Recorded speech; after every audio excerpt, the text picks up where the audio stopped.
안녕하세요 여러분. 오늘은 브라흐마가 세상을 창조한 이후의 이야기를 소개해드릴게요. 이 신화는 데바와 아수라가 영생불사의 감노인 암니타를 얻기 위해 협력과 갈등을 겪는 이야기입니다. 우주의 만물을 만들고 난 뒤 브라흐마는 몹시 피곤했습니다. 그래서 브라흐마는 우주의 지배권을 데바와 아수라들에게 넘기고 자신은 뽕나무 아래에서 휴식을 취했습니다. 메루사는 세상의 중심에 우뚝 솟아 있었고 그 정상은 사람의 발길을 허락하지 않았습니다. 이곳에는 온갖 기이한 꽃과 나무, 반짝이는 보석이 가득했죠. 데바들과 아수라들은 이 환상적인 곳에서 태평하게 살며 유희를 즐겼습니다. 하지만 천개의 신인 데바들도 인간들보다 오래 살 뿐 결국에는 늙고 병들어 언젠가는 죽어야 했습니다. 어느 날 이 문제로 데바와 아수라가 격렬하게 대립하자 브라흐마가 이들 사이의 전쟁을 피할 방법을 알려줍니다. 힘을 합쳐 우유의 바다를 휘저으면 영생불사의 감노인 암니타를 얻게 될 것이다. 이를 들은 데바와 아수라는 힘을 합쳐 우유의 바다를 휘저어 불로장생의 영약을 얻기로 합니다. 이들은 만다라 산을 회전축으로 삼고 뱀의 왕 바수키를 밧줄로 삼아 바다를 휘저을 계획이었죠. 하지만 만다라 산은 너무나도 거대해서 땅에서 뽑아내기가 어려웠습니다. 결국 이들은 브라흐마와 비슈누에게 도움을 청했고 브라흐마와 비슈누가 보낸 거대한 뱀 셰샤의 도움으로 산을 들어 올릴 수 있었습니다. 하지만 아직 문제는 남아 있었습니다. 바다는 물의 신 바루나의 영역이었습니다. 데바와 아수라들은 우유의 바다를 휘젓기 위해 바루나에게도 도움을 청하고 바루나는 암니타를 나눠주는 조건으로 이를 허락했습니다. 이제 바다 위에서 만다라산을 떠받칠 무언가가 필요했습니다. 이를 위해 데바와 아수라들은 거북이 왕 쿠르마에게 산을 떠받쳐달라고 요청했습니다.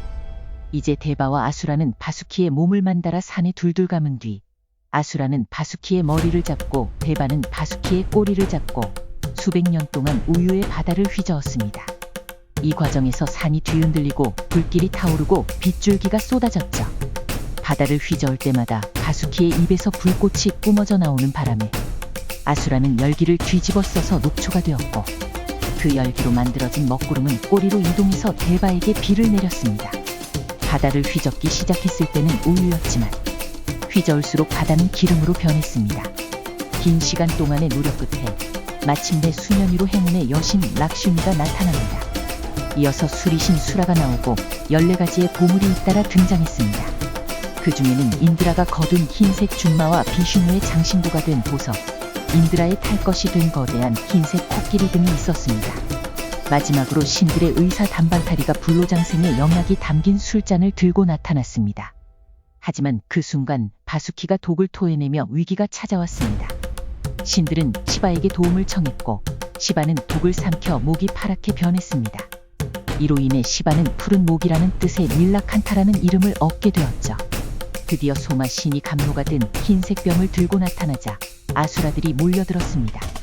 이를 본 비슈누는 아름다운 여인으로 변해 춤을 추기 시작했고 아수라들이 홀려있는 사이 데바들은 감로를 차지해 불사의 몸이 되었습니다. 그러나 아수라 중 라후가 몰래 암니타를 마셨고 이를 발견한 태양의 신 수르야와 다리신 소마가 비슈누에게 알렸습니다. 이를 들은 비슈누는 차크라로 라후의 목을 잘랐습니다. 라후는 영생을 얻었지만 태양과 달에게 원한을 품고 목이 잘린 채로 그들을 쫓게 되었고 이로 인해 일식과 월식이 생겨났습니다. 라후의 꼬리는 혜성이 되어 가끔씩 하늘에 나타나게 되었습니다. 이때부터 데바와 아수라들은 암니타를 두고 끝없는 전쟁을 이어갔습니다. 아수라들은 하늘과 땅에 금, 은, 철로 3개의 요새를 짓고 이들을 하나로 합쳐서 트리프라라고 불렀습니다. 그리고 브라흐마의 8번째 아들인 브리구의 아들인 우샤나스를 자신들의 왕으로 세웠습니다. 한편 데바들은 아디티의 7번째 아들인 천둥의신 인드라를 왕으로 세웠습니다. 전쟁은 수천 년 동안 이어졌지만 도저히 승부가 나지 않았습니다. 하지만 이 끝없는 전쟁에서 마침내 인드라가 이끄는 데바들이 승리를 하였고 아수라의 본거지인 트리프라를 쳐부쉈습니다. 아수라들은 사방팔방으로 도망쳤지만 깊은 바다 지옥 산꼭대기에서 전쟁을 이어갔습니다. 여러분, 이 신화가 흥미로우셨다면 구독과 좋아요 그리고 알림 설정 부탁드려요. 다음에도 더욱 흥미로운 이야기로 찾아뵙겠습니다. 감사합니다.